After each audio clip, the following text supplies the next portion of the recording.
Pour aller au ciel, il n'y a pas de compromis.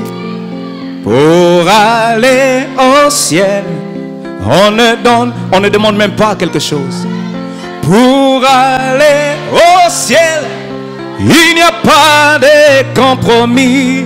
Je n'ai rien à te donner. Moi je n'ai rien. Tout ce que je peux te donner, Seigneur, ce matin, c'est ma vie. Je n'ai rien à te donner. Je n'ai rien à te donner. Je n'ai rien à te donner. Non, non, non, non, non, non. Je n'ai rien à te donner. Reçois ma vie. Sinon que ma vie, je n'ai rien à te donner. Moi je n'ai rien. Ce matin, je n'ai rien à te donner.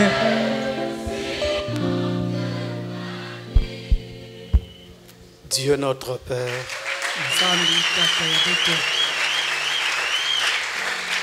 c'est ta grâce qui nous rassemble. Et c'est ta grâce qui nous donne cette occasion. Nous nous approchons de toi sous le sang rédempteur et prions que tu puisses être de la partie pour nous assister en toutes choses. Bénis ta parole et amène-la plus profondément dans nos âmes. Et cela nous suffira. Puisses-tu bénir les efforts de tes serviteurs partout au travers du monde, afin de faire en sorte que ton épouse arrive à cette unité de la foi que ton prophète avait prophétisé. Nous avons soumis toutes choses à toi et te remettons aussi Israël au nom de Jésus-Christ. Amen.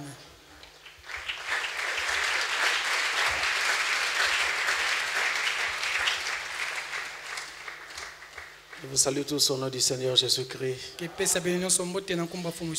Je suis arrivé très en retard ce matin parce que Satan m'a sérieusement fait la guerre et peut-être qu'il ne voulait même pas que j'arrive. Mais je suis arrivé par sa grâce. Par la grâce de Dieu. Alors nous allons nous lever à présent et prendre nos Bibles. Esdras chapitre 1. Versets 1 à 4. Esdras chapitre 1. Versets 1 à 4. Et nous lisons au nom du Seigneur. La première année de Cyrus, roi de Perse, afin que s'accomplisse la parole de l'Éternel, prononcée par la bouche de Jérémie. L'Éternel réveilla l'esprit de Cyrus, roi de Perse, qui fit faire de vive voix et par écrit cette publication dans tout son royaume. Ainsi parle Cyrus, roi des Perses. L'Éternel, le Dieu des cieux, m'a donné tous les royaumes de la terre. Et il m'a commandé de lui bâtir une maison à Jérusalem en Juda. Qui d'entre vous est de son peuple? Que son Dieu soit avec lui et qu'il monte à Jérusalem en Juda et bâtisse la maison de l'Éternel, le Dieu d'Israël. C'est le Dieu qui est à Jérusalem, dans tout lieu où séjournent les restes du peuple de l'Éternel. Les gens du lieu leur donneront de l'argent, de l'or, des effets et du bétail avec des offrandes volontaires pour la maison de Dieu qui est à Jérusalem. Amen. Que Dieu bénisse sa parole. Vous asseoir, merci. C'est notre passage habituel depuis que nous avons commencé notre étude sur l'édit de Cyrus. La proclamation de Cyrus, roi de Perse. Et nous avons commencé par voir que Cyrus était porteur d'une vision. Ça avait été le titre de notre première partie. Porteur d'une vision. Ensuite, nous avons parlé de qui est de son peuple, qui était de son peuple. Et aujourd'hui, nous disons, monte à Jérusalem. Monte à Jérusalem. Ça sera le titre d'aujourd'hui dans notre étude sur l'édit de Cyrus.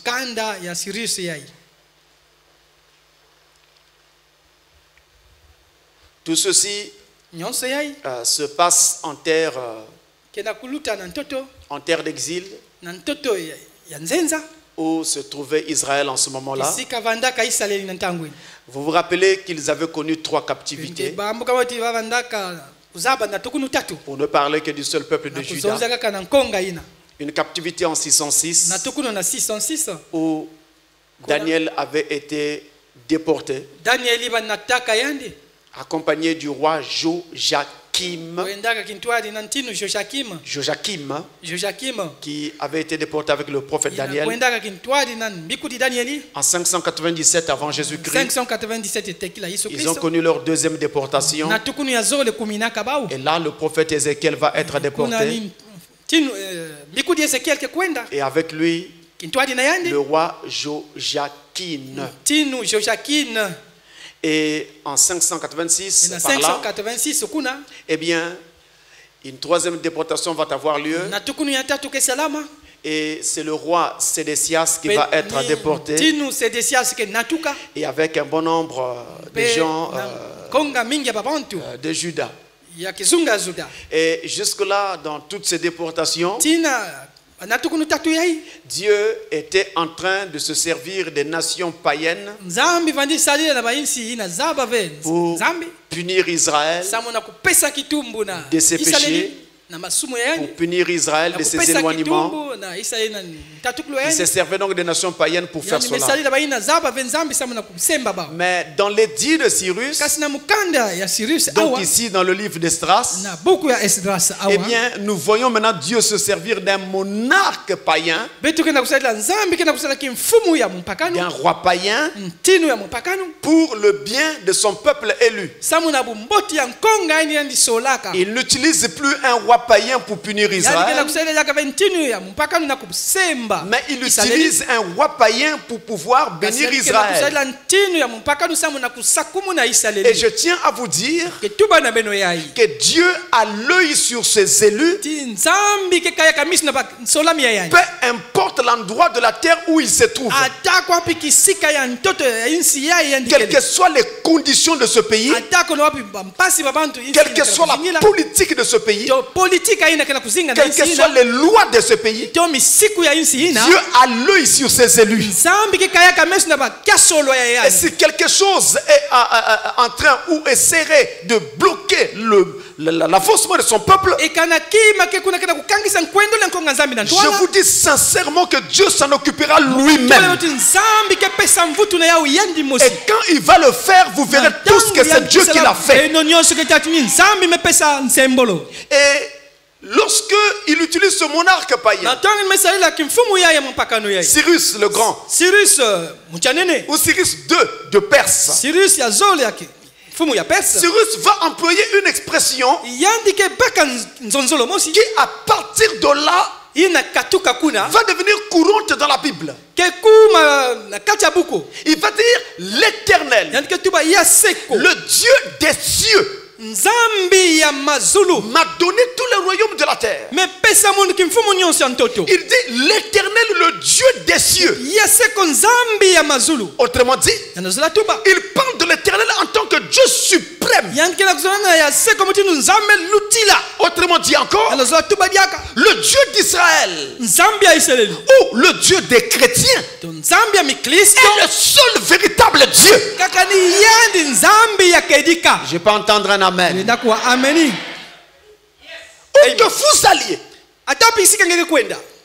peu importe ce que vous pouvez rencontrer, je vous assure, rien n'est au-dessus du grand Jéhovah.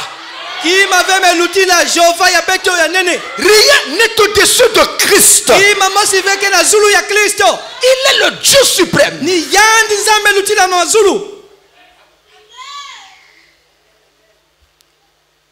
Il est au-dessus de tout ce qui peut se nommer.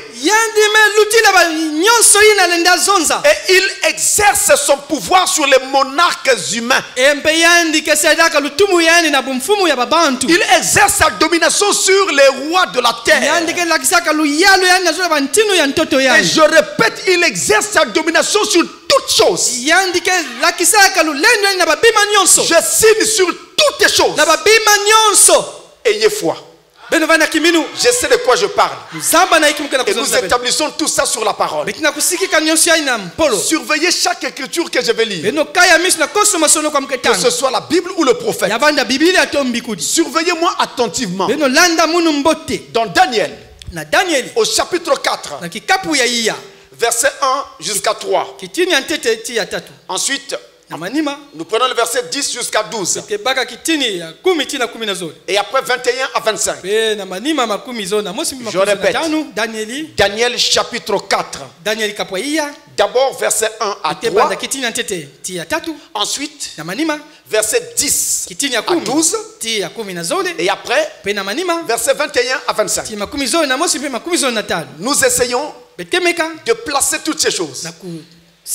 Et à cause du temps, nous sommes obligés de faire une lecture saute-mouton. Nebuchadnezzar, roi à tous les peuples, aux nations, au pluriel, aux hommes de toutes langues, y compris toi, toute langue, qui habitent sur toute la terre. J'espère que tu n'es pas sur Mars. Que la paix vous soit donnée avec abondance. Il m'a semblé bon de faire connaître les signes et les prodiges que le Dieu suprême a opéré à mon égard. Que ces signes sont grands, que ces prodiges sont puissants. Son règne est un règne éternel. Et sa domination subsiste de génération en génération. Il n'y a aucun monarque sur la terre qui a un règne éternel ou qui a eu un règne éternel. Ça n'existe pas.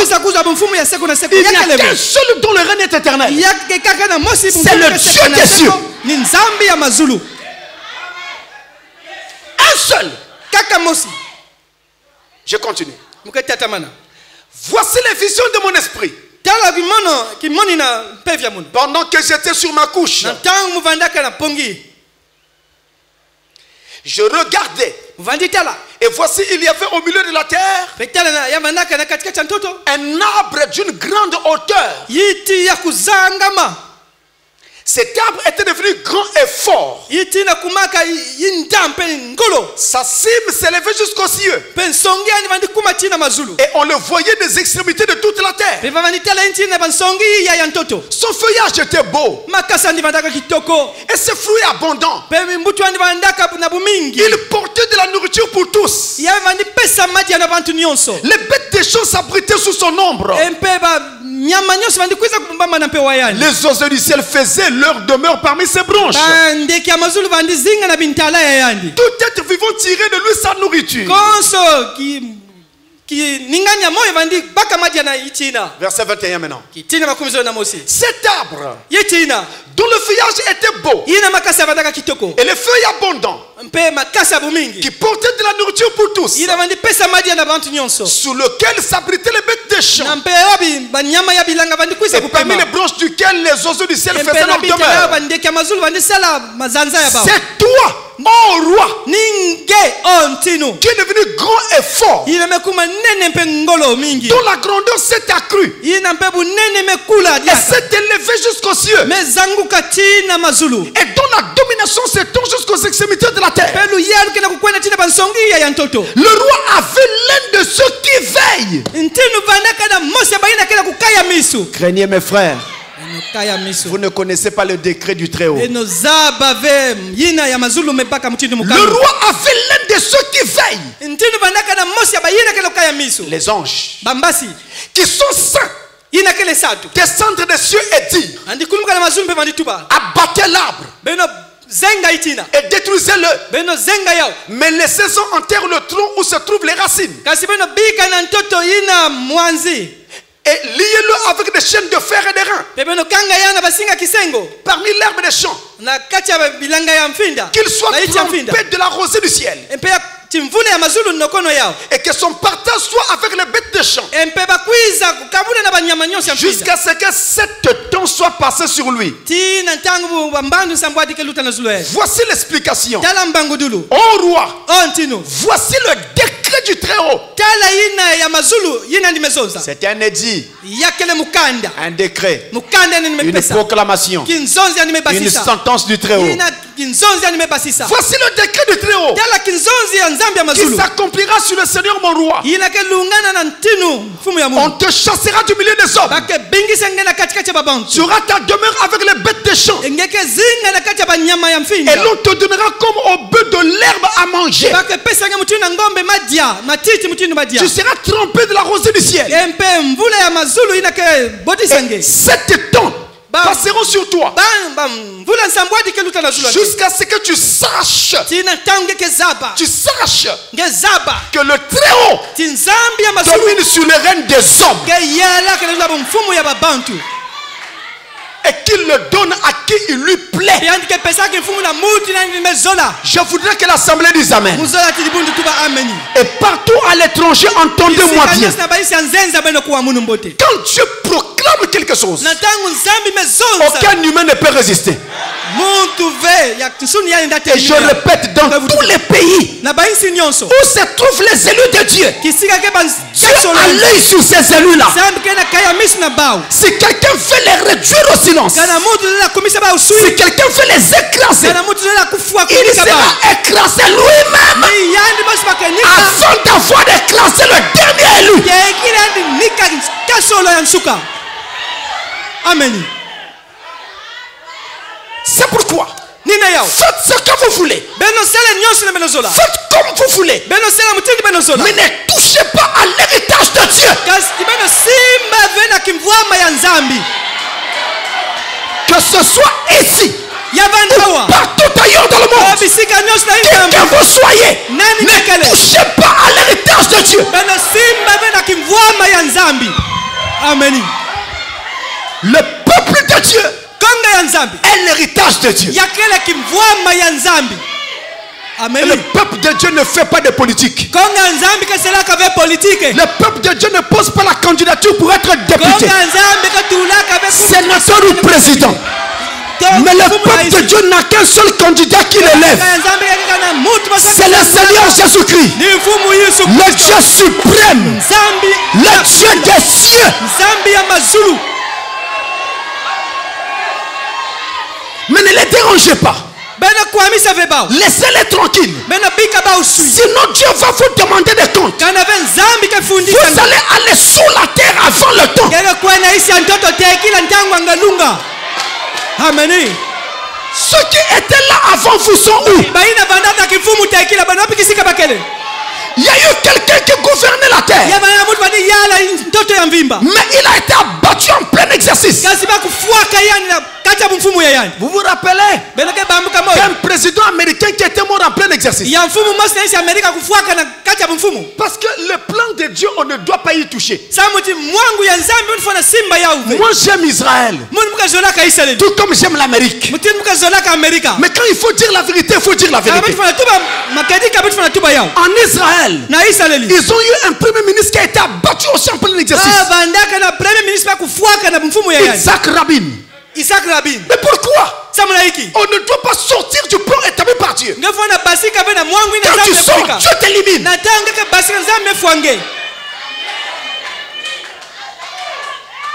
Dieu a l'œil sur son héritage partout. Mes frères, je lève ma main, entendez écoutez ma voix s'il vous plaît. Et vous n'êtes pas n'importe qui.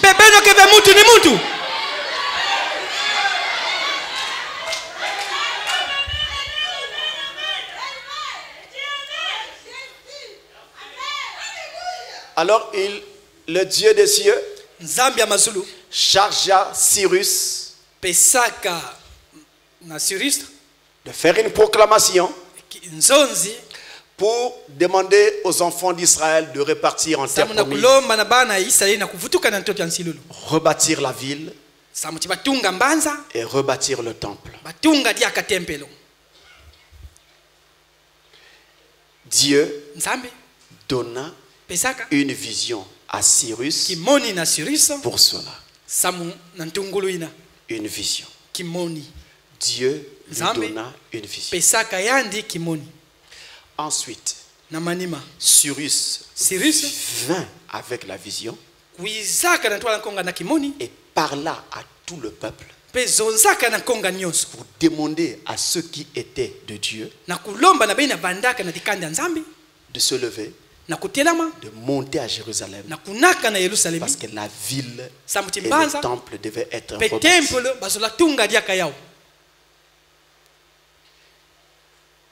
Il fit cette proclamation. Quand il est en train de faire cette proclamation, quelqu'un pouvait dire: au nom de qui parles-tu? Qui t'a envoyé? Tu parles du Dieu des cieux. Mais qu'est-ce qui nous prouve que c'est vraiment le Dieu des cieux qui t'a envoyé? Mes frères, suivez-moi bien. Nous avons deux temps dans cette affaire. Le premier temps, c'est Dieu qui inspire Cyrus. Il met sur son cœur un poids. Il lui donne une vision. Ensuite, Cyrus va devant le peuple avec la vision reçue de Dieu. Quelqu'un pouvait ou ne pas le croire. C'était la liberté de chacun. Quelqu'un pouvait dire: mais toi tu es un païen. Comment toi, un païen, tu veux nous parler au nom du Dieu d'Israël? Bon, tu n'es même pas juif. Quel est ton intérêt dans cette affaire? Mes frères, je répète, deux temps. Premier temps, Dieu parle à Cyrus. Il met sur lui une vision. Le second temps, Cyrus va devant le peuple avec la vision. Il dit ce que Dieu lui a dit. Quand Cyrus parle de la vision, en réalité ce n'est plus Cyrus qui parle, mais c'est Dieu parlant par Cyrus. Et avant que Dieu ne fasse quoi que ce soit, il doit avoir un homme, un serviteur, un pasteur, un prophète, peu importe comment on peut l'appeler. Il ouvre cet homme, lui donne une vision et il l'envoie. Et quand il arrive, il parle au nom de l'Éternel. Si réellement Dieu l'a envoyé, quand vous l'écoutez, vous le recevez. Vous recevez ce Dieu qui l'a envoyé. Nous allons dans le prophète. La brochure, la parole parlait, la semence originelle. Je vous avais dit que le culte d'aujourd'hui était très important. Je ne sais pas si c'est pour cela que Satan m'a fait la guerre, mais par sa grâce je suis là.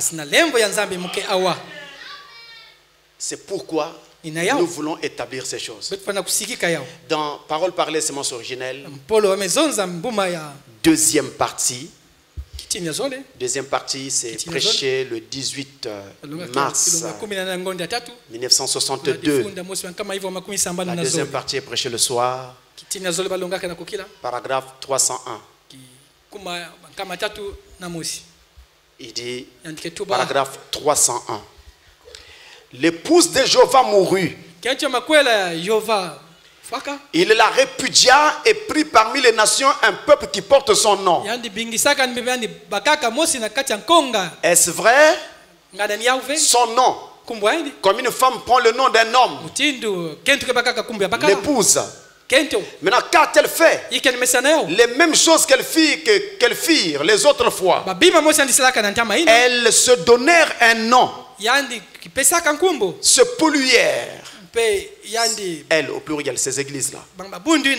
Comme dans chaque génération, chaque réveil amène un prophète de Dieu. Un prophète est un prédicateur. Chaque réveil amène un prophète de Dieu. Un prophète est un prédicateur. Un véritable prédicateur qui reste avec la parole. Et ils produisent un réveil qui rassemble les luttes de cette génération. Ensuite, elle devient une sémence. Et tchétchera. Et Dieu ne l'utilisera plus jamais. Il a sauté quelque chose là. Il aurait dit à la fin. Je demande à n'importe quel théologien ou historien de me dire si une dénomination s'est déjà relevée. Elle ne l'a jamais fait. Elle mourut lorsqu'elle devait une dénomination. Et c'est là qu'elle se trouve. C'est la condition de l'église actuelle. L'église en général. Elle est dans une condition dénominationnelle. Et elle est morte. Mais notez qu'on ne peut pas avoir un réveil sans un homme. Et cet homme sera un prédicateur, un prophète. Dieu va donc l'utiliser pour amener un réveil. Mais si on n'a pas un homme ou un de Dieu, nous n'aurons pas de réveil. Il faut cela pour avoir un réveil. Et la Bible, par la bouche de Cyrus, va donc demander au peuple de se rassembler, de se lever de partout et de venir pour aller à Jérusalem et rebâtir le temple. Et pour faire cela, Dieu commença par réveiller l'esprit de Cyrus lui-même. Avant qu'il n'y ait un réveil, Dieu commence par réveiller d'abord un homme. Et à partir de cet homme-là, il va réveiller d'autres frères et sœurs morts dans le péché, afin de sortir de cette condition. Mais il travaille par un homme. Alors suivez la proclamation de Cyrus. Il dit: qui d'entre vous est de son peuple qu'il monte à Jérusalem? Avant de parler du fait de monter à Jérusalem, Cyrus commence par poser la question: qui d'entre vous est de son peuple? Qui d'entre vous se reconnaît de son peuple? Si vous vous reconnaissez du peuple de Dieu, alors c'est à vous de monter à Jérusalem. Cyrus ne parle pas aux Perses. L'appel n'est pas adressé aux Babyloniens. L'appel est adressé aux Juifs. Mais qui l'était? On ne savait pas. Il n'avait pas de papier. Ils avaient été amenés captifs. Donc on ne savait pas qui était qui. Sans compter qu'il y en avait qui s'étaient naturalisés, mais qui se reconnaissaient juifs. C'était à celui-là que l'appel était adressé de monter à Jérusalem pour rebâtir la ville et le temple. Je répète encore, l'appel ne concerne pas tout le monde. L'appel ne concerne pas les Perses. L'appel ne concerne pas les Babyloniens. L'appel ne concerne que les Juifs. Ceux qui étaient Juifs par naissance, ceux qui étaient Juifs par le sang. L'appel ne concerne pas le monde entier. L'appel concerne les fils et les filles de Dieu, lesquels sont nés de nouveau.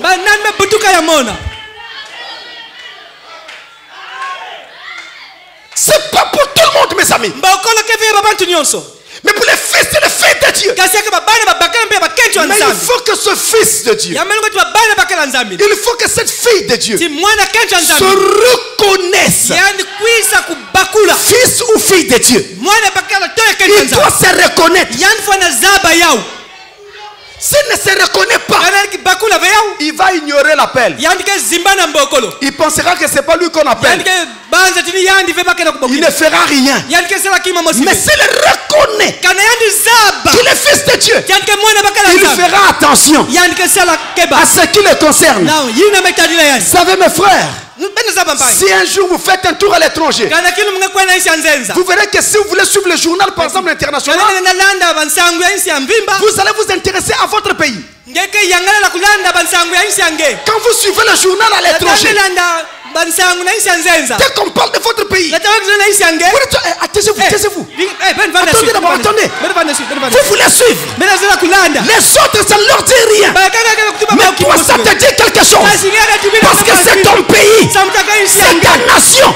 C'est ton sang. Alléluia. Il faut donc d'abord se reconnaître. Écoutez-moi bien. Romains chapitre 9. Romains 9. Verset 10 à 16.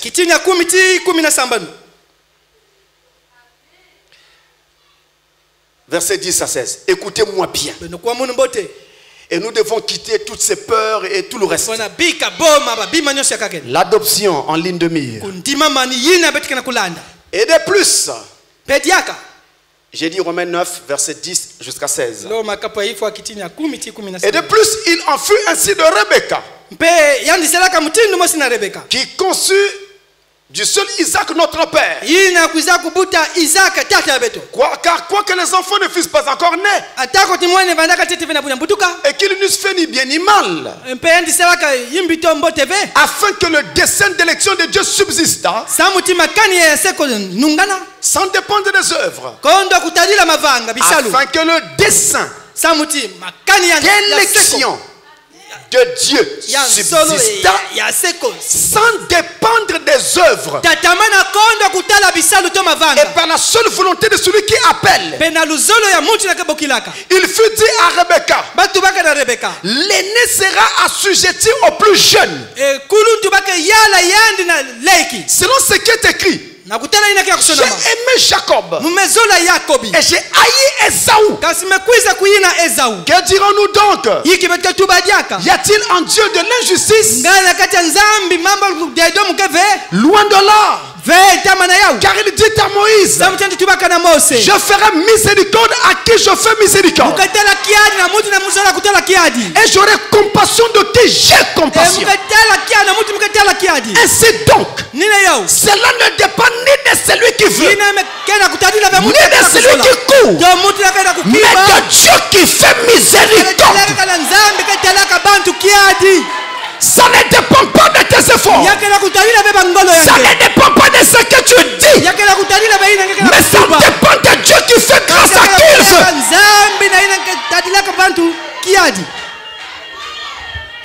Ça ne dépend même pas de tes œuvres. Non, il a fait. Ça ne peut pas être un élu. Qu'est-ce que tu en sais? Qu'est-ce que tu en sais? Si ce n'était pas un élu, pourquoi n'a-t-il pas arrêté et n'est-il pas reparti dans le monde de Dieu? Malgré qu'il marche en boitillon, mais il continue à marcher. Qu'est-ce que tu en sais? Qu'est-ce que tu en sais?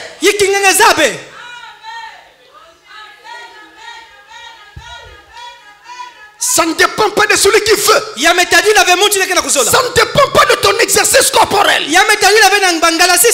Comment tu cours, tu te bats, tu veux, c'est bien. Mais ça ne dépend pas de cela.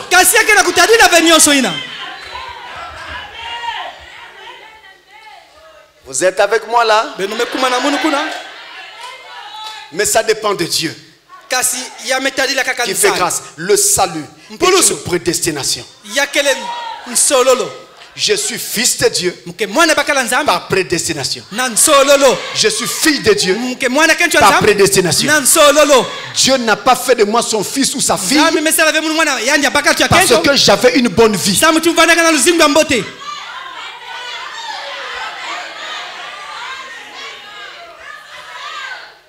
Nous allons à Éphésiens. Chapitre 1. Verset 3 jusqu'à 4. Alléluia, alléluia.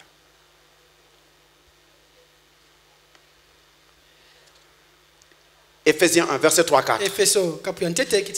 C'est des passages que nous lisons d'habitude, mais suivez quand même. Éphésiens 1, 3 à 4. Béni soit Dieu, le Père de notre Seigneur Jésus-Christ, qui nous a bénis de toutes sortes de bénédictions spirituelles dans les lieux célestes en Christ. En lui, Dieu nous a élus avant la fondation du monde pour que nous soyons saints et irrépréhensibles devant lui. Je reviens. En lui, en Christ, Dieu nous a élus. C'est la prédestination. Il nous a choisis avant la fondation du monde, avant même que tu ne viennes sur la terre, avant que tu ne fasses ni bien ni mal, pour que nous soyons saints. Dieu t'appelle à être saint. Tu ne peux pas continuer à vivre dans le péché. Là aussi on dit amen. Amen. Pour que nous soyons saints. C'est ça le but de la prédestination. Faire des saints. Et des gens qui sont irrépréhensibles, sans faute, sans tâche, ni ride,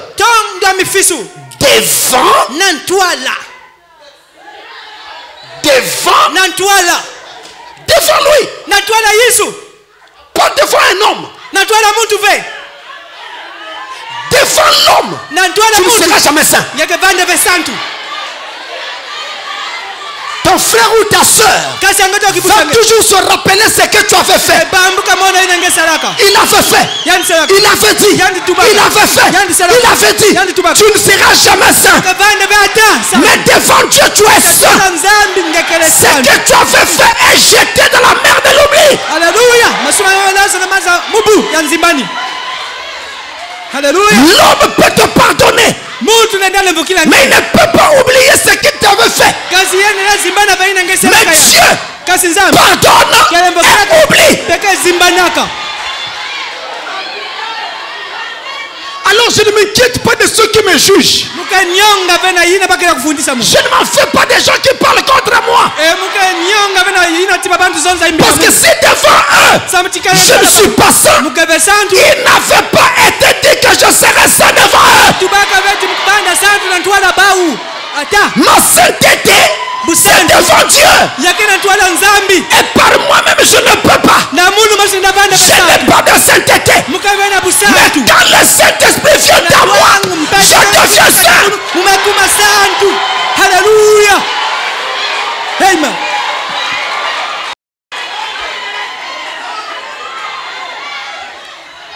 Si le diable te dit, toi qui dis que tu es fils de Dieu, toi qui dis que l'appel est adressé à toi, regarde ce que tu as fait. Regarde ce que tu as fait.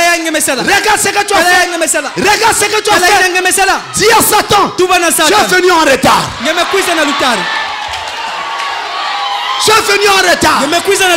Il fallait venir avant que mes péchés ne soient pardonnés. Frère Branham dit, le sang de Jésus lave nos péchés passés, nos péchés présents et nos péchés futurs.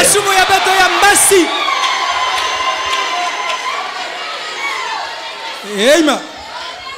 Il n'y a pas à craindre. Qu'est-ce que je suis en train de faire? Je suis en train de chasser la peur. Il y a des moments où les enfants de Dieu disent: je crois que je suis fils de Dieu. Je crois que je suis fille de Dieu. Quelques temps après, il commet une erreur. Après, il dit: on dirait que je ne suis pas encore fils de Dieu. Je ne suis pas encore fille de Dieu. Ça ne se passe pas comme ça. Tu es un être humain. Si demain tu fais quelque chose d'animal, ça ne te changera pas en animal. Tu resteras un être humain. Tu as mal agi, mais tu restes un être humain. Et quand tu vas demander pardon, les gens comprendront que tu as toute ta tête sur les épaules. Et c'est pareil avec cette marche. Ne craignez rien. Il y a dans votre cœur, et je parle sur le témoignage de Dieu, il y a dans votre cœur, partout ici où je vous vois là, jusqu'à l'étranger, il y a dans votre cœur une petite voix. Elle est petite. C'est cette voix-là qui vous dit: tu es fils de Dieu, tu es fille de Dieu, tu es fils de Dieu, tu es fille de Dieu. Ne négligez pas cette voix-là. C'est Dieu en train de te convaincre.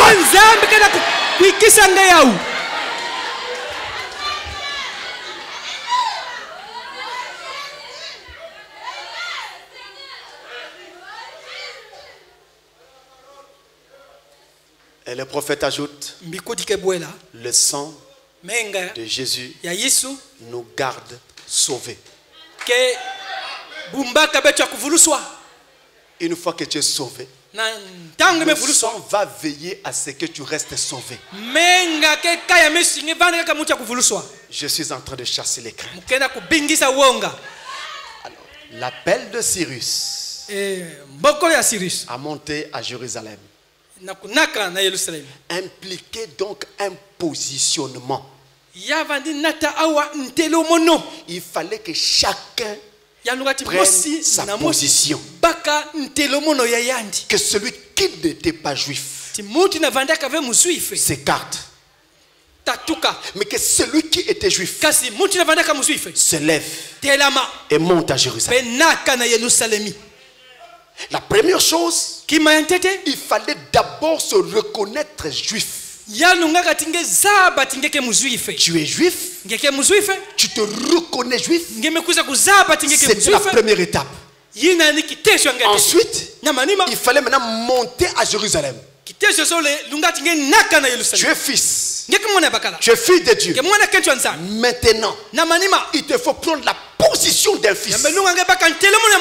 Ainsi, ta parole, tes pensées et même tes actes doivent correspondre à ce que tu dis. C'est là un appel à prendre position. Je dis bien fils de Dieu. Mais et pourtant nous l'avons toujours dit. Fils de Dieu. On n'a jamais dit fils de Branham. Même si au figuré, dans un sens spirituel, nous sommes les enfants du prophète. Mais dans cet ordre, dans cette histoire de la rédemption, Dieu cherche les fils et les filles de Dieu.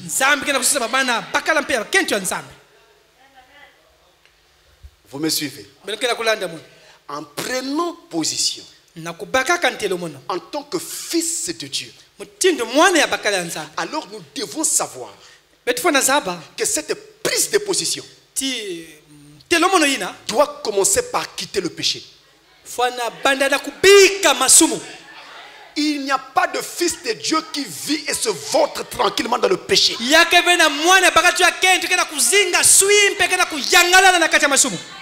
Nous devons quitter le péché.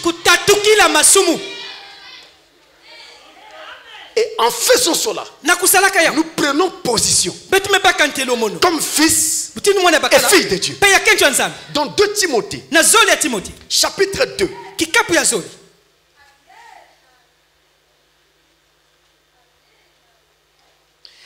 2 Timothée chapitre 2, verset 19.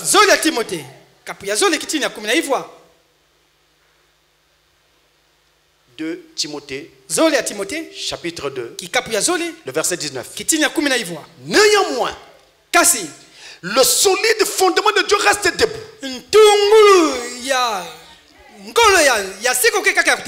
Avec ces paroles qui lui servent de sceau.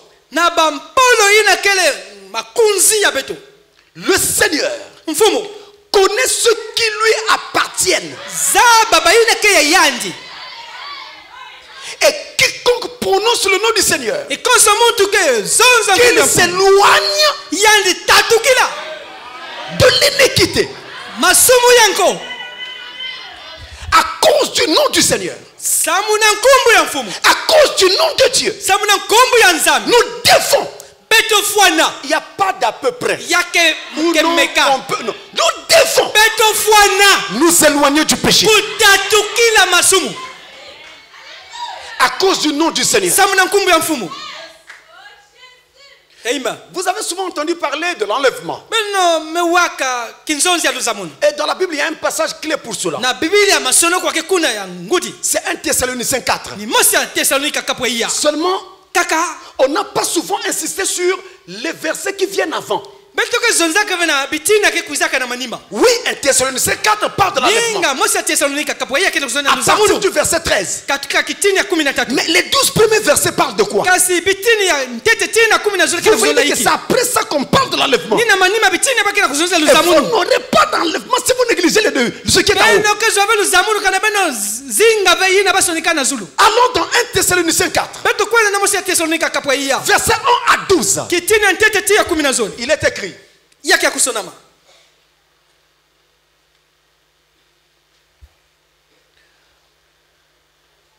Verset 1 à 12. 1 Thessaloniciens 4.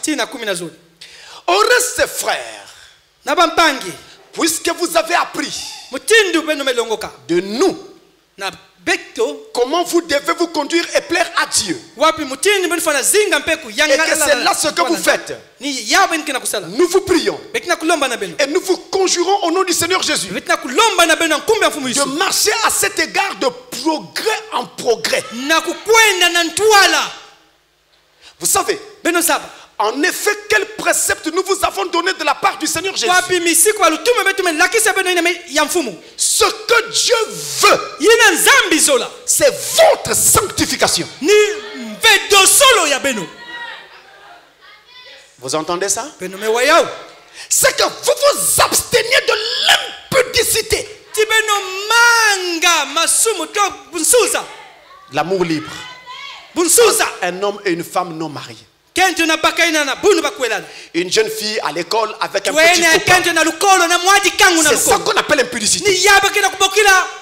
Une jeune fille dans la rue non mariée avec un petit copain. Dieu veut que vous quittiez l'impudicité.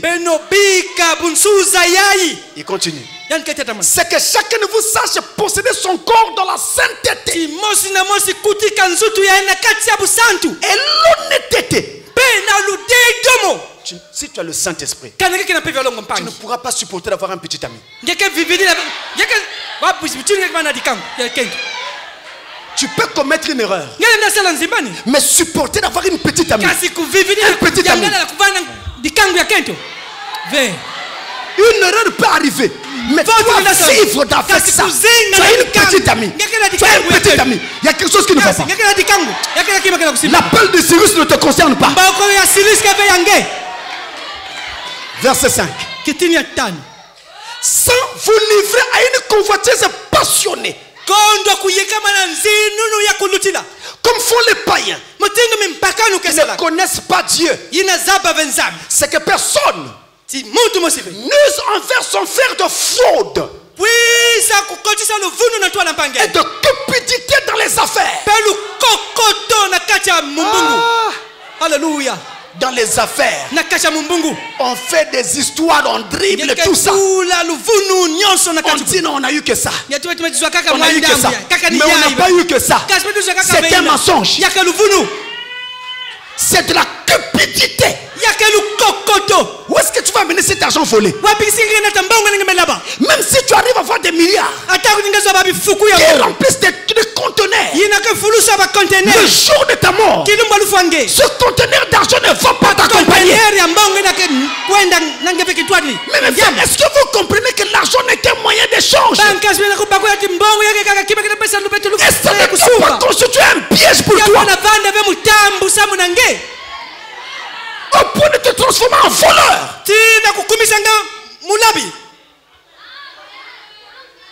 Honnêteté. Tu veux gagner, mais permets aussi aux autres de gagner. Ils gagnent aussi. Et dans l'honnêteté, chacun reçoit sa part. Et avec ta part, tu feras ce que tu veux.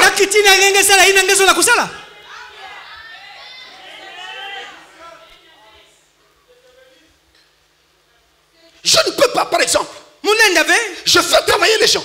Je gagne de l'argent. Au lieu de payer ceux qui ont travaillé avec moi, je ne paye pas. J'empoche. Je leur dis attendez. Attendez. Attendez. Moi, avec cet argent, je fais ma belle vie. Ces gens-là ont des foyers. J'ai une femme et des enfants. Est-ce que tu penses à ça? Mes frères, mon cœur va se fendre. Comment tu fais? Quand tu les regardes, tu fais comment?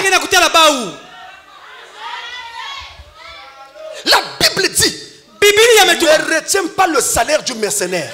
Quand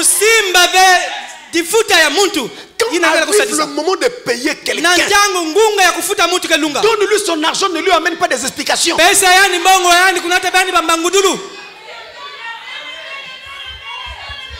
C'est ça que Dieu veut. Il continue.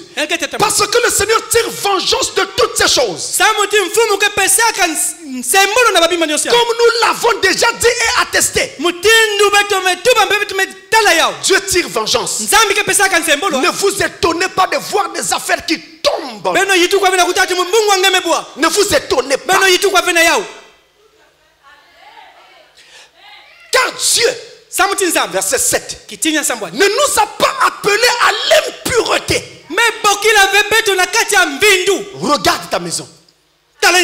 Regarde ton cœur. Regarde ton téléphone portable. Dieu ne nous a pas appelés à l'impureté, mais à la sanctification.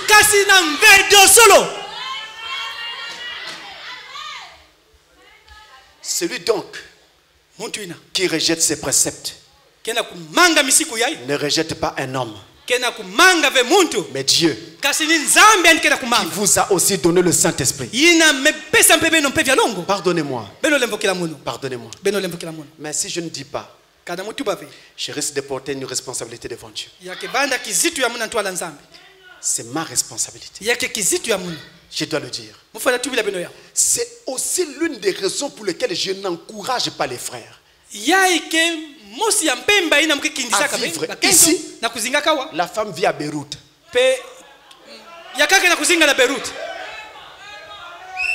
Frère, tu peux être un frère comme tu veux, saint et pur comme un lys de la vallée. Tu tiendras pendant un temps, mais jamais pendant tout le temps. Et la femme aussi, la bakoue le risque. Mettez-vous au même endroit, l'heure est grave. L'heure est difficile, mes amis. Déjà ceux qui sont ensemble ont des problèmes. Combien de fois ceux qui ne sont pas ensemble?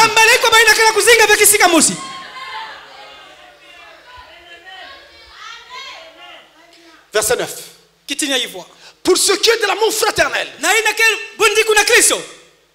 si vous ne pouvez pas rejoindre vos femmes, demandez à vos femmes de revenir. Si elles refusent de revenir,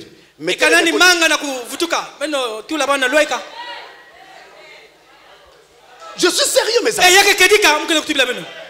Vous avez un ciel à gagner. Vous ne pouvez pas m'expliquer que vous pouvez vivre pendant 4, 5 ans, 10 ans comme un lys de la vallée.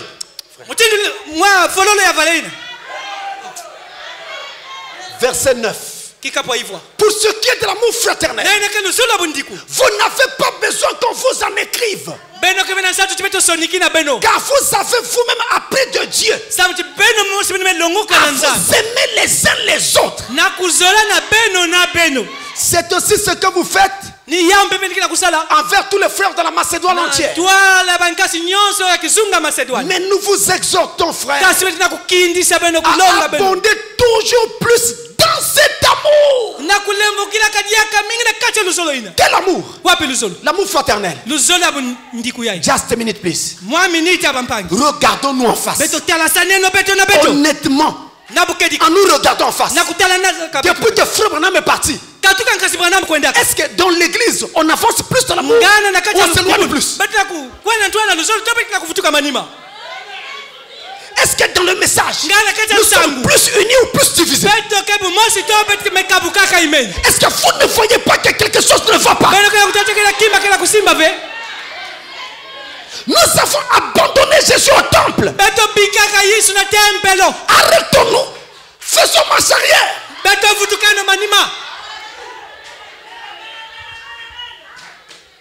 Verset 11.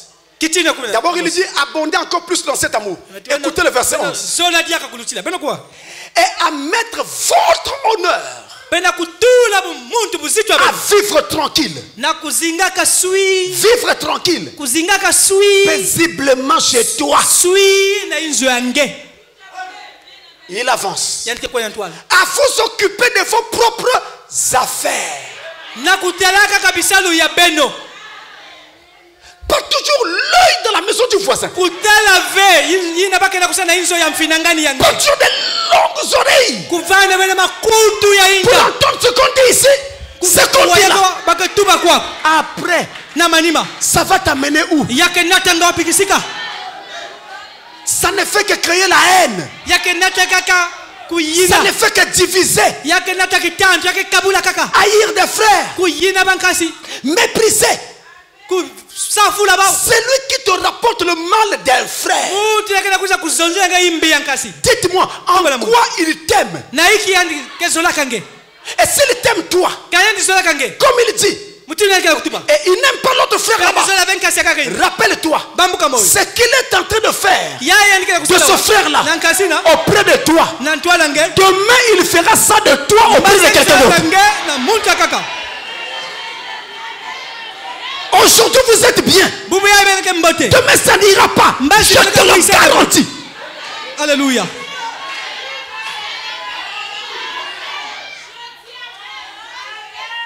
Il y a des gens qui étaient ici avec nous. On s'appelait frères. Après il y a eu un problème. Ils sont partis.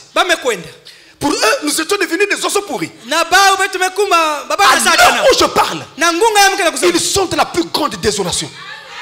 Ils ont été rejetés par ceux qui les avaient soutenus. Jetés à même le sol. Ils pleurent. Quelqu'un m'a dit, il pleure, pasteur Francis. Pourquoi on va encore pleurer un démon? Le démon faisait tout le mal qu'il fallait. On le pleure encore. Pourquoi? Et il y en a qui ont tout perdu, tout. Jusqu'à perdre leur foyer. Est-ce que c'est ça Dieu? Alléluia.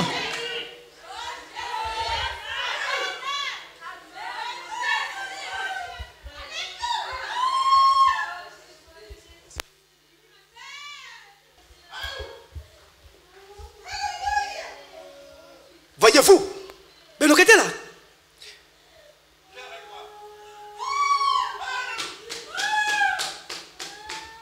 Il continue. Et à travailler de vos propres mains. Comme nous l'avons recommandé. En sorte que vous vous conduisiez honnêtement envers ceux du dehors. Et que vous n'ayez besoin de personne. Mes frères, je reviens au verset 11. Verset 11. Mettre votre honneur à vivre tranquille. à vous occuper de vos propres affaires. Frère bien-aimé, j'élève ma main. Suivez-moi bien. Dans le message de Frère Branham, il nous parle de 2 courses cyclistes.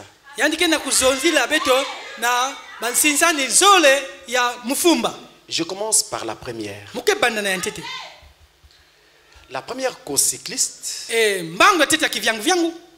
il fallait aller d'un point donné vers un autre point, donc d'une localité à une autre. Et prenez part à cette course-là des experts du vélo. Ils étaient capables de faire courir le vélo sans tenir le guidon. Ils avaient l'habitude de faire des courses pour leur mère sans même tenir le guidon. Et ce jour-là, ils sont venus tous à la course. On a donné le départ. Et ils étaient des experts. Ils roulaient sans tenir le volant. Ils allaient. Ils allaient. Et à leur grande surprise, à un endroit donné, ils ne s'étaient pas rendu compte que la route s'était brusquement rétrécie. Pendant qu'ils roulaient, ça bavardait. Parce qu'ils se disaient, on va lancer notre sprint plus loin. Quand la voie s'est brusquement rétrécie, la quasi-totalité d'entre eux se retrouvaient dans le ravin. La course était terminée pour eux. Mais il y avait dans le lot quelqu'un qui n'était pas un champion et qui avait toujours les mains sur le guidon. Il regardait droit devant. Il n'était pas dans les causeries. Quand la route s'est rétrécie, comme il avait ses mains sur le volant, il a pu se stabiliser. Il est passé et il a remporté la course. Qui sera enlevé?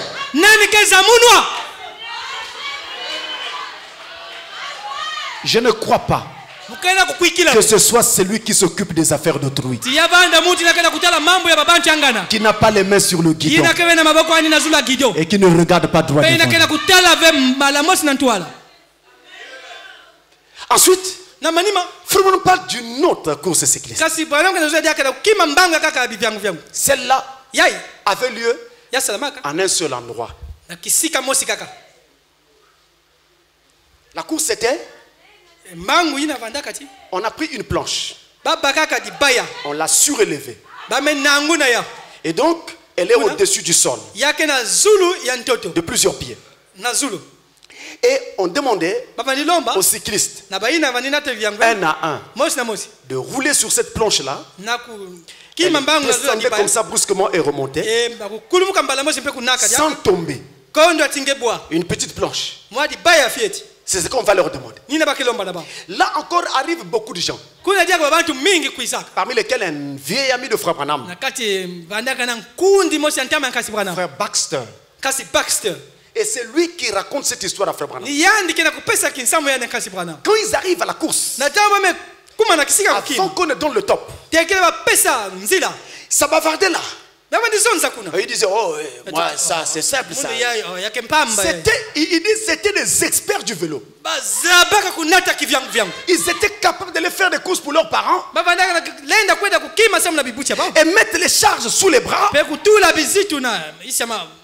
ne tiennent pas le volant, le guidon, et le voilà qui pédale. Ils prennent même des virages sans tenir le guidon.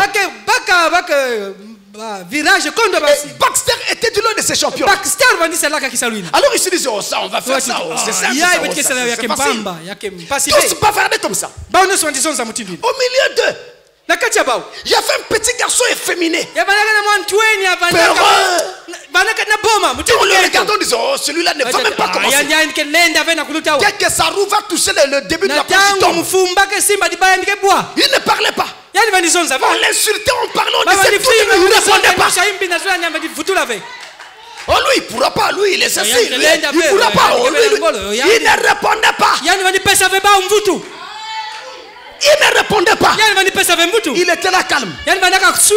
Maintenant, celui qui réussissait roulait sur la planche étroite, surélevé, sans tomber. Il obtenait en récompense une nouvelle bicyclette d'une marque renommée qu'on appelait Schwing. Alors ils ont commencé. Frère Baxter monte. Avant de faire quelques mètres, il tombe. Il ne comprenait pas ce qui se passe. Lui, le champion. Un autre champion passe, il tombe. Le troisième, il tombe. Tous sont tombés. C'était maintenant le tour du petit garçon dont tout le monde se moque. Il est venu. On a mis le vélo sur la planche. Il fallait qu'on pousse la personne. C'est toujours comme ça. Après, il part. On a mis le vélo sur la planche. On l'a poussé. Quand il part, à la grande surprise des champions, ils sont tous tombés. Le petit est allé droit jusqu'à terminer. Et il a remporté le vélo. Tous ces prétendus champions sont venus l'entourer. Ils lui ont posé une question. Comment tu as fait pour réussir là où nous avons échoué? Et il répond, les gars, je voudrais vous dire pourquoi vous avez échoué. Vous avez échoué parce que quand votre vélo s'est posé sur la planche, vous étiez en train de regarder en bas pour essayer de maintenir votre roue sur la planche et de vous garder en équilibre. C'est pourquoi vous n'avez pas pu. Moi, j'ai réussi parce que je ne m'occupais pas de ce qui s'est passé en bas. Je regardais droit devant moi, je regardais vers la fin et j'ai gardé l'équilibre.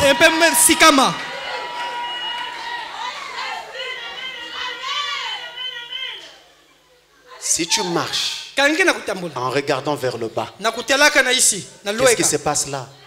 Qu'est-ce qu'on a dit ici? Qu'est-ce qu'on a dit là-bas? Tu vas échouer. Tu vas échouer.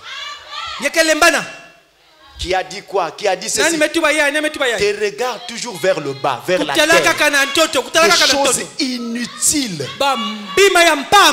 Tu vas échouer. Et même s'il y avait quelque chose de grave, mais tout ce que tu dois faire, c'est prier, continuer le chemin. Qu'est-ce que tu vas faire d'autre que ça? Toi, tu n'es pas Dieu. Tu ne peux pas sauver quelqu'un. Si tu continues à regarder vers le bas, un tel a dit, un tel a fait, tu ne vas pas terminer la course. Tu vas tomber. Et je voudrais vous dire, prendre position en tant que fils dans cet appel, c'est cela. Prendre position en tant que fils et fille de Dieu. Et cela signifie aussi que vous ne devez juger personne. Ne jugez personne. Est-ce que vous m'entendez bien? Équilibre. Allons dans 1 Corinthiens 6. Pardon, 1 Corinthiens chapitre 1. 1 Corinthiens 1. Versets 6 à 13. Il est écrit. 1 Corinthiens 1, verset 6 à 13. Écoutez-moi bien.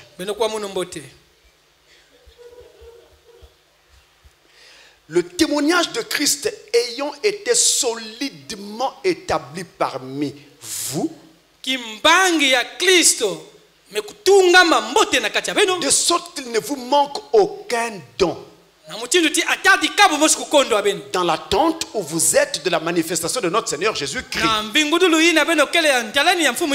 Il vous affermira aussi jusqu'à la fin, pour que vous soyez irréprochables au jour du Seigneur, au jour de notre Seigneur Jésus-Christ. Dieu est fidèle, lui qui vous a appelé à la communion de son Fils Jésus-Christ, notre notre Seigneur. Je vous exhorte, frères, par le nom de notre Seigneur Jésus-Christ, à tenir tous un même langage et à ne point avoir des divisions parmi vous, mais à être parfaitement unis dans un même esprit et dans un même sentiment. Car mes frères, j'ai appris à votre sujet par les gens de Chloé qu'il y a des disputes au milieu de vous. Je veux dire que chacun de vous parle ainsi. Moi je suis de Paul, et moi d'Apollos, et moi de Céphas, et moi de Christ. Christ est-il divisé? Paul a-t-il été crucifié pour vous? Où est ce nom de Paul que vous avez été baptisé? On ne doit pas entendre ça au milieu des fils et des filles de Dieu qui ont pris position et qui marchent pour le Seigneur. Mes frères, il y a beaucoup de bruit dans ce message en ce moment. Beaucoup de bruit. Beaucoup de bruit. Écoutez-moi bien. Dans la brochure, l'état présent de mon ministère, prendre position en tant que fils et fille de Dieu. La brochure, l'état présent de mon ministère, prêché le 8 septembre 1962. 8 septembre 62, paragraphe 93. Paragraphe 93. Frère Branham dit, écoutez-moi bien.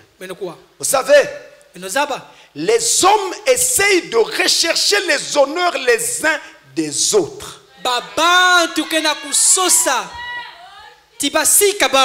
Et ils s'honorent les uns les autres.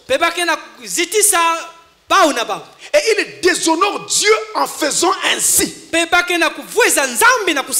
Voyez-vous, nous essayons d'avoir de grands hommes parmi nous, alors que nous ne sommes pas de grandes gens ou de petites gens. Nous sommes tous de petites gens. Un seul est grand parmi nous,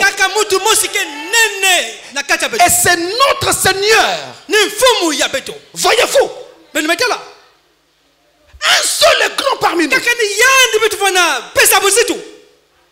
Et le Fils de Dieu doit savoir, dans son positionnement, qu'il n'y a qu'un seul parmi nous qui est grand. C'est Christ. Personne d'autre n'est grand. Peu importe le don que Dieu t'a donné, Christ est le seul qui soit grand. Un fils de Dieu qui prend position, il a cet équilibre-là.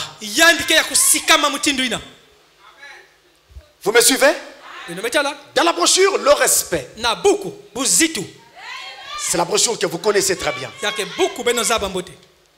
Le respect du 15 octobre 61. Écoutez-moi bien. 15 octobre 61, paragraphe 219. Il est écrit: nous te remercions pour le don de guérison parmi nous. Attention. Il ne dit pas nous te remercions pour le don de guérison dans tel frère.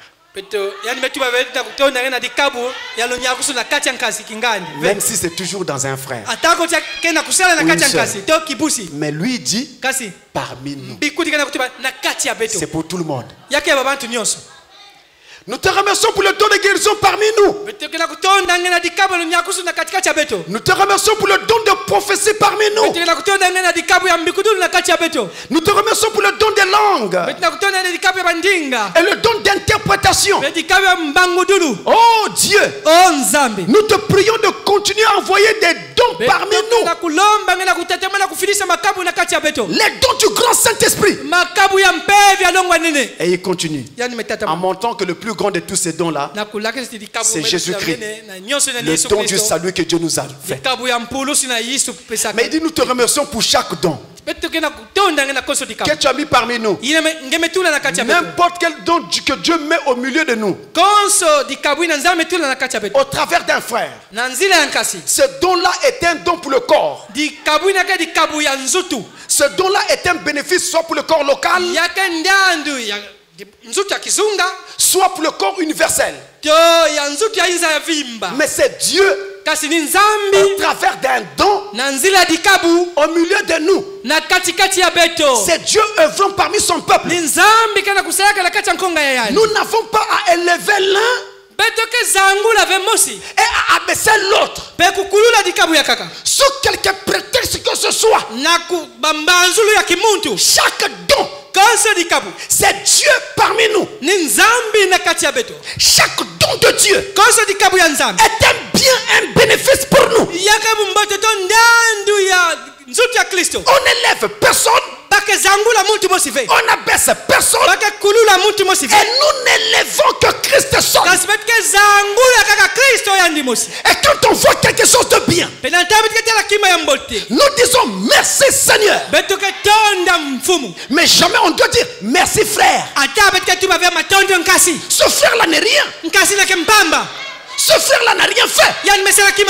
C'est Christ qui a quelque chose. C'est Christ qui fait. Et dans le corps, dans ce message, mes frères, je vous dis, nous sommes riches. Il n'y a pas un don qui nous manque dans ce message. Dans ce message, nous sommes complets. On n'a rien envie aux dénominations. Si je perdais encore mes ânes aujourd'hui, si je perdais mes ânes, non, mes ânes, et que j'avais besoin de les retrouver, et que j'avais besoin d'un prophète pour me dire où sont mes ânes, j'irai voir Joseph Branham, parce que c'est un prophète, un prophète dans le corps. Il n'est pas le messager, mais c'est un prophète. Nous le reconnaissons, nous le croyons. C'est un prophète. Et si j'étais malade et que la médecine ne pouvait rien, et que j'avais besoin de guérison, j'irai voir Baruti Kasongo.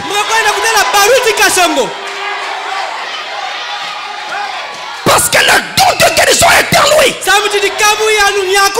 nous bénissons le Dieu qui a fait cela. Chaque don est nécessaire.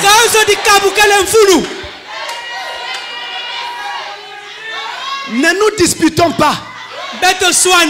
Restons unis. Nous en avons besoin. Chaque don compte. Chaque don a sa place. Et le Fils de Dieu doit prendre position de cette façon-là.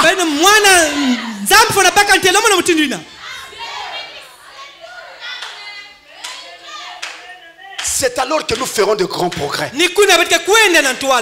Nous gardons notre position dans la parole. Nous disons aux gens que nous croyons que Jésus-Christ est notre Dieu, que William Branham est son prophète, et que Frère Branham n'a pas de remplaçant. Je l'ai dit et je le redis encore. Mais ça ne m'empêche pas d'avoir communion avec mes frères. Même ceux qui disent être remplaçants. Ne nous divisons pas. Restons unis. Nous disons ce que nous croyons. Nous respectons ce que les gens pensent. Mais nous restons dans notre position sans rejeter les autres. Le ciel ne t'appartient pas qu'à toi seul. Le ciel est pour tous. Aimons-nous et continuons à avancer unis. Là, nous ferons de grands progrès. Je ne dois pas chercher à imiter quelque chose que je ne suis pas. Je n'y arriverai pas. Si j'essaie de chanter ici comme frère Roland, mais vous allez tous fuir ici. Parce que je ne peux pas. Je n'ai jamais été fait pour ça. Mais si frère Roland veut aussi venir ici et faire comme je fais, il ne pourra pas. Il n'a jamais été fait pour ça. Chacun sa place. Moi, je ne peux pas faire ce que Barouti fait. Je bénis Dieu pour ce que Dieu fait par Barouti. C'est très grand ça. Mais moi, je ne peux pas faire ça. C'est trop grand pour moi. Mais c'est que moi aussi je fais. Lui non plus ne peut pas faire ça.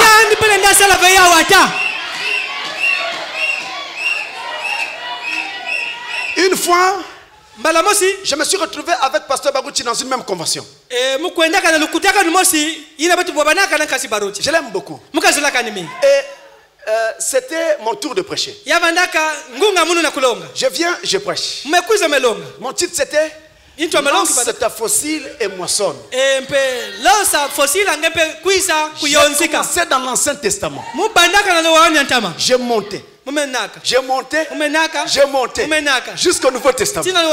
À la fin, le vieux dit mais c'est pas possible. Mais je me demandais où est-ce qu'il va nous amener. Chacun sa place. Mais j'ai aussi vu Dieu faire des choses terribles. Là, quand il y a eu une campagne là, au stade ici, en Vumvu là, les églises étaient rassemblées nombreuses. Il y avait un frère qui était à côté de quelqu'un qui avait le bras plié comme ça. Quand Dieu a prié par notre frère, le bras s'est redressé sur place. C'est frère Ben quoi? Il était là en train de vivre cette foi. Ça c'est Dieu. Et nous trouverons également chacun dans sa spécialité. Et Dieu travaille avec plusieurs personnes aujourd'hui. C'est un Dieu de variété. Chacun avec son rôle. Chacun avec sa place. Et son travail. Et tout ça concourt au bien du corps. Ainsi, quand vous avez des problèmes dans l'écriture, et que vous voulez comprendre quelque chose de très pointu, alors il vous faut un enseignant. Là, ce n'est plus quelqu'un avec un don de guérison. Vous voyez mes amis, chacun a sa place. Position en Christ. Gardons cet équilibre. Et je voudrais vous rappeler sérieusement qu'on ne jette jamais le bébé avec l'eau du bain.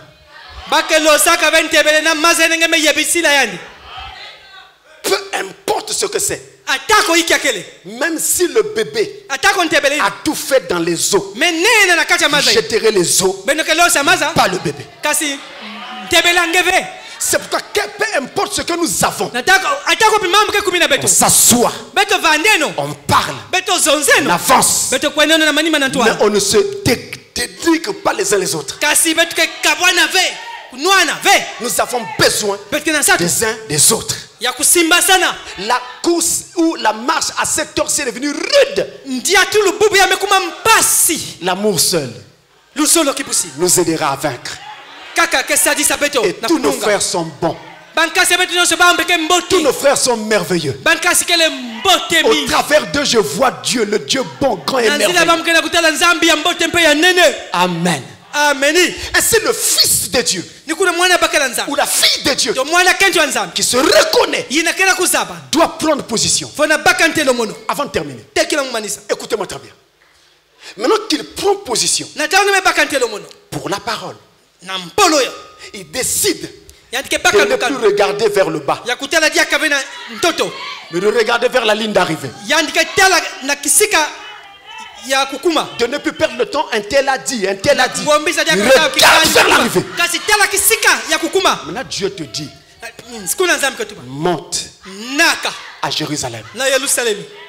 Là, c'est un autre test. Je vous le montre en deux phases. La première phase est physique. La seconde phase, elle est spirituelle. Phase physique. Israël s'est retrouvé en captivité. Et ça faisait plusieurs années qu'ils s'y trouvaient. Et ils ont connu 3 déportations. Je parle de Juda. Si vous ajoutez Israël, ça fera 4 déportations. Parce que le royaume d'Israël avait connu une déportation vers la Syrie en 721 avant Christ. Mais moi je parle uniquement de déportation qu'a connu Juda. Donc les Juifs. Et donc ils ont connu 3 déportations. Et pendant toutes ces années, ils étaient en terre d'exil. Et pendant toutes ces années, où ils se trouvaient en terre d'exil, sur la terre d'Israël, c'était la désolation. D'ailleurs, je vous apprends que le véritable nom d'Israël, ce n'est pas Israël. Le vrai nom de ce pays-là, c'est la terre d'Israël. C'est comme nous. Le véritable nom, ce n'est pas le Congo. Notre nom, c'est la République du Congo. Et Israël, c'est la terre d'Israël. Et en hébreu, ils disent Eretz Israël. La terre d'Israël. C'est ça le vrai nom. Donc, pendant qu'ils étaient en terre d'Israël, c'était la désolation. Le tissu économique n'existait plus. Le tissu social était inexistant. Il y avait des ruines partout. Les champs n'étaient plus cultivés. On pouvait à peine trouver 1, 2, 3 personnes qui vivent sur ce sol. C'était désert. Alors demandez à un juif qui se trouvait en Perse, la première puissance mondiale de l'époque, de quitter là, aller en Israël. C'est comme si tu demandais à quelqu'un qui est aux États-Unis de quitter les États-Unis pour revenir dans la jungle de l'Afrique. C'est difficile à accepter. Donc dire à quelqu'un monte à Jérusalem, il faut vraiment qu'il ait du sang juif. Autrement, il ne pouvait pas faire ça. Il ne le ferait pas. Parce qu'il n'y avait rien là-bas. La vie même n'existait pas.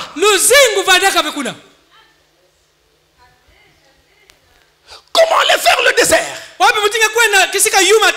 C'est comme quelqu'un qui fait un saut dans le vide. Ça ressemble à quelqu'un qui va vers l'inconnu. Il n'espérait rien. Mais il fallait le faire par la foi. Toi, tu sens juif. Tu es juif. Tu reconnais que tu es juif. Puisque tu le reconnais, fais ce que n'importe qui ne peut pas faire. Parce que toi, tu es juif. Mes frères, C'est pareil avec nous. Je voudrais vous dire en général, chaque fois qu'il y avait construction du temple dans l'histoire, en général c'était en des temps fâcheux, des temps difficiles. Et nous le constatons encore. L'histoire ne fait que se répéter. Les temps sont très difficiles. Chacun s'occupe de lui-même et de sa maison. Tu vas dire à quelqu'un, paye ta dîme, donne une offrande de construction. Dans un monde où il ne sait plus qu'est-ce que demain lui réserve, alors c'est l'égoïsme et l'égocentrisme qui prennent la place. Et on donne à Dieu des explications. Moi, je te demande à toi une explication. Dis-moi, est-ce que tu peux soutenir le souffle de vie qui est en toi jusqu'à demain? Puisque tu t'inquiètes de demain,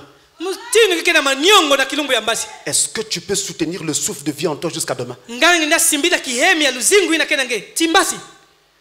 Le lendemain ne t'appartient pas. Que tu aies des moyens ou pas, si Dieu décide d'abréger tes jours seront abrégés. Si Dieu décide de te rappeler, il te rappellera. Il ne faut jamais hésiter de faire ce qui doit être fait pour Dieu. Quand le Seigneur en met le poids sur ton cœur. Comment je ferai, Seigneur? Comment je ferai? Ne pose pas la question comment je ferai. Dis à Dieu, c'est toi qui as dit, je fais sur la base de ta parole. Fais comme Pierre. Seigneur, nous avons péché ici toute la nuit. On n'a rien eu. Mais comme toi, je me demande de jeter le filet. Et même endroit, sur ta parole, je vais jeter le filet. Est-ce que j'aurai un poisson? Je ne sais pas. J'avais déjà péché là. Oui, mais il vient de parler maintenant. Je jette d'abord. Ça, c'est sur le plan physique. Comment repartir dans un pays où il n'y avait que désolation? Et toi, frère, comment agir comme fils et fille de Dieu en investissant pour Dieu? Quand déjà demain, tu ne sais pas qu'est-ce que tu vas manger. Voilà le test. Voilà le test. Et ce test commence par qui? La question, qui d'entre vous est de son peuple? C'est un test immense. C'est un moment où Dieu doit faire une sorte de distinction, de séparation, de tri. Ceux qui sont de Dieu vont faire. Ceux qui ne sont pas de Dieu vont murmurer. Mais ceux de Dieu, ils feront. Sur le plan spirituel, Amen. Il est écrit. Vous pourrez regarder cela à la maison. Dans Ésaïe chapitre 2, le verset 3. Ésaïe 2, verset 3. Vous pouvez voir cela à la maison. Vous pouvez aussi voir dans Michée chapitre 4. Michée 4, le verset 2. Il est écrit dans ces deux passages. De Sion est sortie la loi. Mais de Jérusalem est sortie la parole de Dieu. Monte à Jérusalem. Une invitation à recevoir le message de l'heure et à prendre position pour la parole. Une invitation. Mais je voudrais que nous fassions un peu plus attention. Quand Jérusalem était donc détruite à cette époque, et qu'elle devait être rebâtie, un homme, je dis bien un homme, c'était même un païen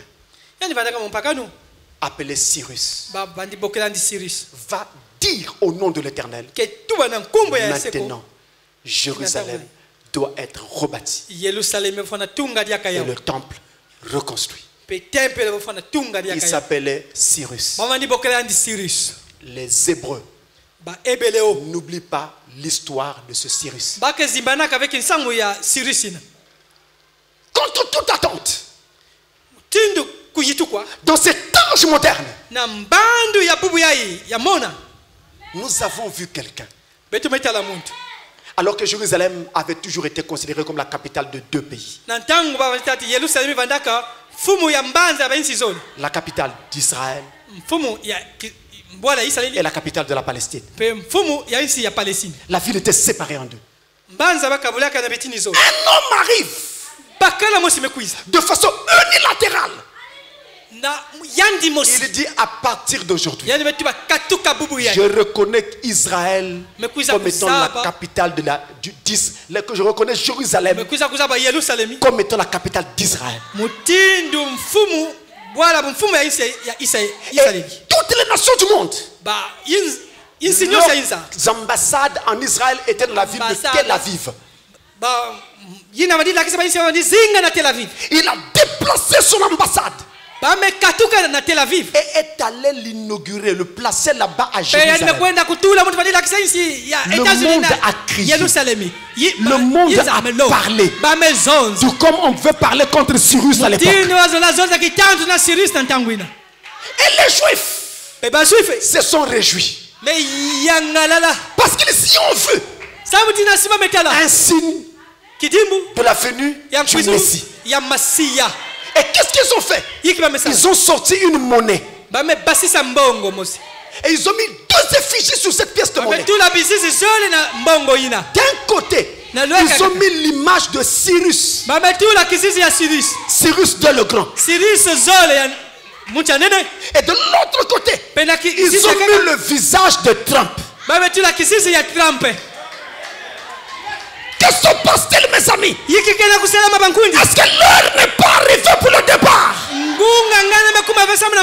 Monte à Jérusalem.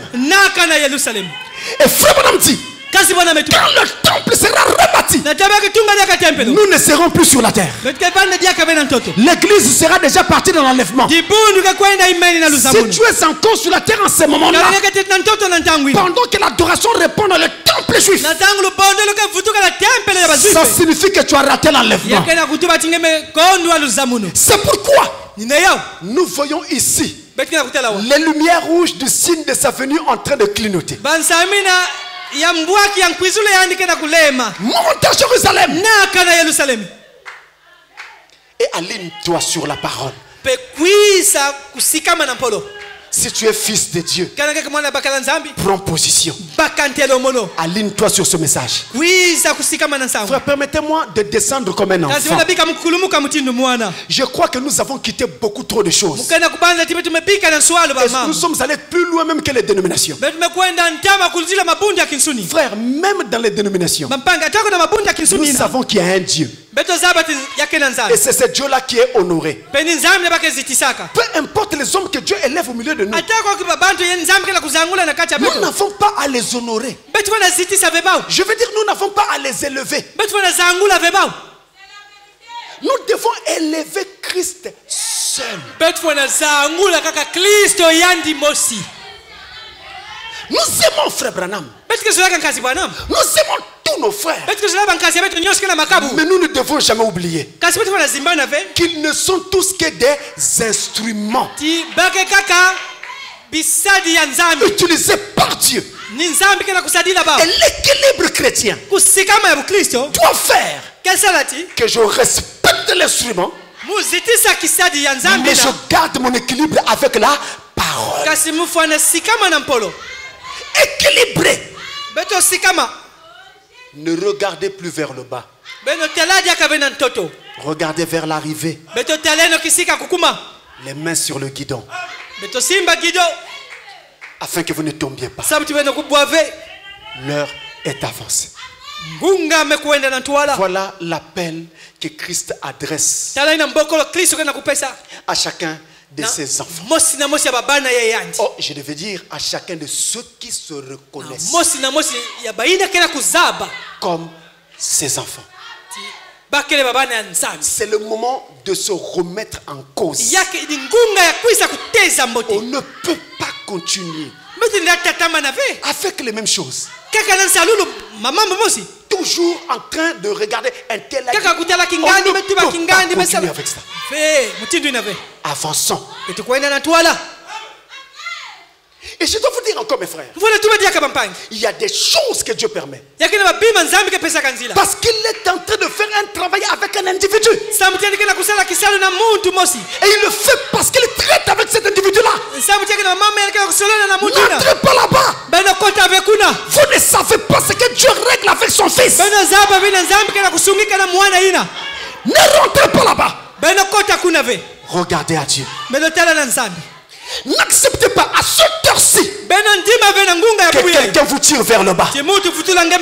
Tu as entendu, frère? Tu as pris, frère? Tu as entendu, frère? Tu as pris, frère? Refusez cela. Montons à Jérusalem. Laissons Jéricho qui est plus bas. Quittons la Perse et Babylone. Allons à Jérusalem. Ça ne sera pas glorieux. Ça sera difficile. Parce que la ville est en reconstruction. Mais Dieu sera avec nous. L'adage a dit: je prendrai le chemin avec le petit nombre de méprisés du Seigneur. Que le Seigneur vous bénisse.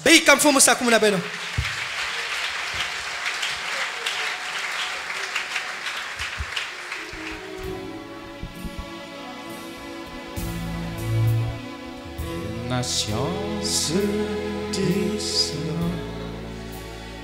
Israël se réveille, et signes que le prophète prédit. Les jours de gentils comptés, encore d'horreur, bientôt.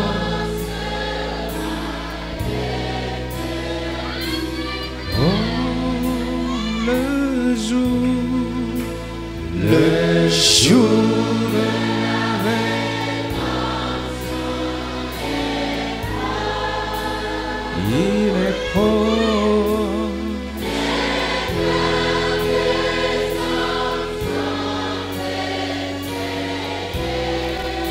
Sois rempli.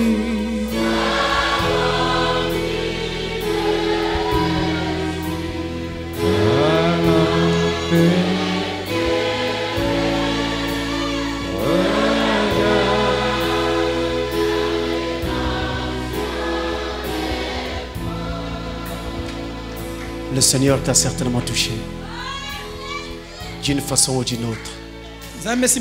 Comme je vous avais dit dès le début, en ligne de mire, l'adoption. Alors devant le Seigneur, nous allons tous nous humilier en pluriel. Nous allons nous remettre au Seigneur en faisant une analyse sérieuse. Et en disant à Dieu, je reconnais qu'il y a encore ceci.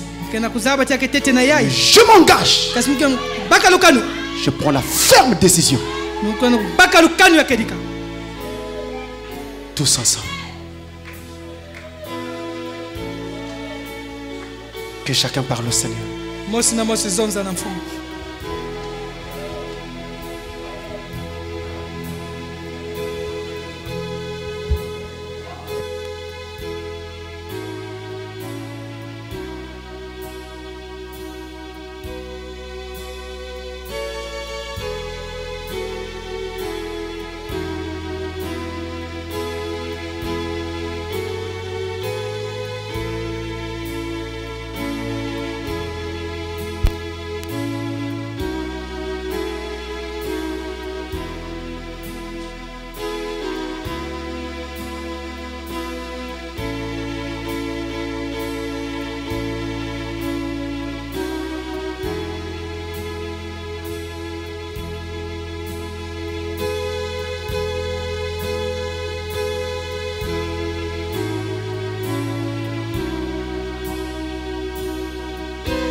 Maintenant, celui ou celle qui voudrait qu'on se souvienne de la prière va lever sa main.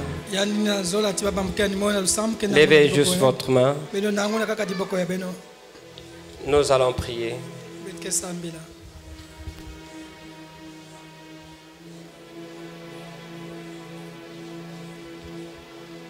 Seigneur Jésus-Christ,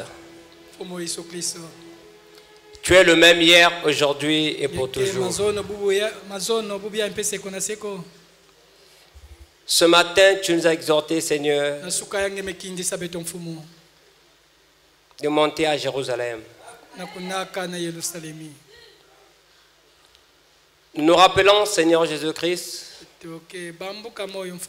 que lors de ton séjour terrestre, tu as appelé Pierre, Seigneur. Il ne t'a pas cherché, Seigneur Jésus. Mais tu es allé vers lui, Seigneur. Tu l'as appelé. Et en l'appelant, il a reconnu ta voix. Parce que tu as dit, mes brebis entendent ma voix et me suivent. Elles ne suivront jamais la voix d'un étranger. Pierre t'avait reconnu et a laissé, Seigneur, toutes ses préoccupations pour te suivre. Ce fut un moment, Seigneur, qu'il t'avait renié. Mais avant qu'il ne te renie, tu avais dit, Pierre, Satan te réclame, mais j'ai prié pour toi. Quand tu seras converti, affermis tes frères. Parce que tu avais un plan avec lui, Seigneur. Avant qu'il ne tombe, avant qu'il ne te renie, tu avais déjà vu la chute et tu avais prié pour ça. Nous aussi, Seigneur, nous croyons que tu avais déjà prié pour nous. Voilà pourquoi ce matin, oh Dieu, nous sommes ici à l'église parce que tu es venu nous chercher une fois de plus dans nos maisons. Disons à chacun, tu ne dois pas rester à la maison, va à l'église. Comme même que Satan voulait faire le contraire, mais ta prière sur nous a eu de l'effet positif, Seigneur, pour nous ramener à l'église. Et quand tu nous appelais, Seigneur, nous aussi avons reconnu ta voix. Nous avons répondu présent. Voilà pourquoi nous sommes ici. Et te disons ce matin, Seigneur, fais de nous ce que tu veux. Car nous aussi, nous voulons monter à Jérusalem. Mais Père, quand tu prias pour Pierre, oh Seigneur Jésus, ce dernier marcha avec toi jusqu'à ce qu'un jour, après ta résurrection, qu'ils t'ont vu par la foi, leur foi avait payé, qui t'a ramené encore vers eux. La Bible dit, pendant que tu montais, Seigneur, tu leur donnais les instructions. Repartez à Jérusalem. Restez-y jusqu'à ce que vous soyez revêtus de la puissance d'en haut. Et ils firent cela. La Bible dit, ils étaient assidus au temple. Ils priaient continuellement. Et ceci se passait dans la chambre haute, dans une intimité, Seigneur, entre l'épouse et l'époux. Le monde était dans la distraction, mais l'épouse était dans ta présence, attendant l'accomplissement de la prophétie. Nous aussi, Seigneur, nous attendons l'accomplissement de la prophétie. L'un de ces jours, nous allons, Seigneur, partir. Nous allons quitter la terre pour te rejoindre dans les airs. Mais ce matin, tu nous as dit, Seigneur, à nous aussi, comme tu t'adresses aux disciples, allez à Jérusalem, restez-y jusqu'à ce que vous soyez revêtus de la puissance d'en haut. Seigneur, notre Jérusalem aujourd'hui, c'est le message de l'heure. Et tu nous as dit, restez. Oh Père, nous disons Amen. Et nous te faisons la promesse, comme les disciples, d'être assidu à l'église, de prier continuellement, de jeûner, d'être un avec nos frères et nos sœurs. La Bible dit, c'est avant que le Saint-Esprit ne descende, tous étaient d'un commun accord. Et le Saint-Esprit vint. Seigneur, aide celui qui traîne encore dans ses pas.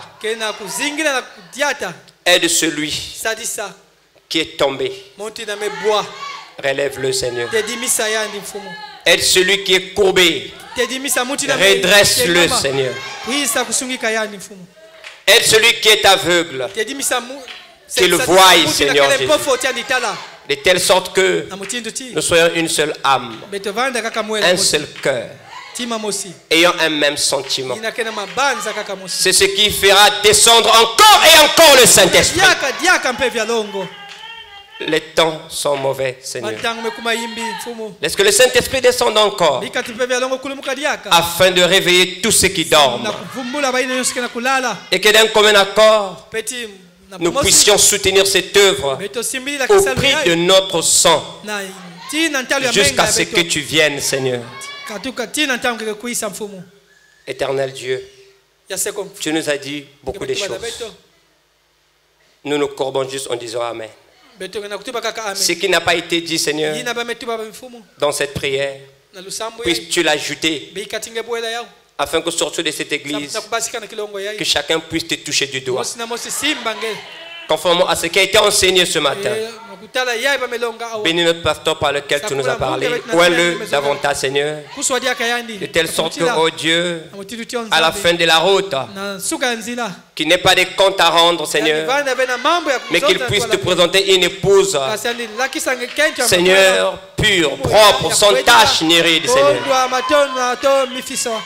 Que tous les esprits envoyés par Satan, Seigneur, pour nous distraire, Seigneur, Satan, frère Madame dit que Satan n'aimerait jamais un tel rassemblement. Il viendra comme un tourbillon pour créer, Seigneur, des disputes, de querelles, la médisance et autres. Mais frère Madame dit, comme vous voyez cela, restez unis, chassez-le. Et s'il a des mercenaires parmi nous, soit ils deviendront membres en se convertissant, soit ils fuiront. Mais nous croyons, Seigneur, si ce sont les mercenaires de Satan, ils fuiront, Seigneur. Et peut-être qu'ils sont en train déjà de fuir. Voilà pourquoi nous te cédons la première place aujourd'hui jusqu'à ce que tu viennes. Merci de ce que tu nous as exaucé. Merci pour ta présence parmi nous. Merci pour le message de ce matin. Reçois l'honneur, la puissance et la gloire, nos acclamations, Seigneur. Oui, parce que tu es l'incomparable, éternel Dieu. En dehors de toi, il n'y a point de Dieu. Au nom tout puissant du Seigneur Jésus-Christ, nous avons ainsi prié et demandé. Amen. Oh, Saint, Saint, Saint est le Seigneur. Oh, Saint, Saint, Saint est le Seigneur. Les anciens, les anges s'inclinent. Les anciens, les anges s'inclinent. Les rachetés le glorifient. Saint, Saint, Saint est le Seigneur. Oh, Saint, Saint, Saint est le Seigneur. Saint, Saint, Saint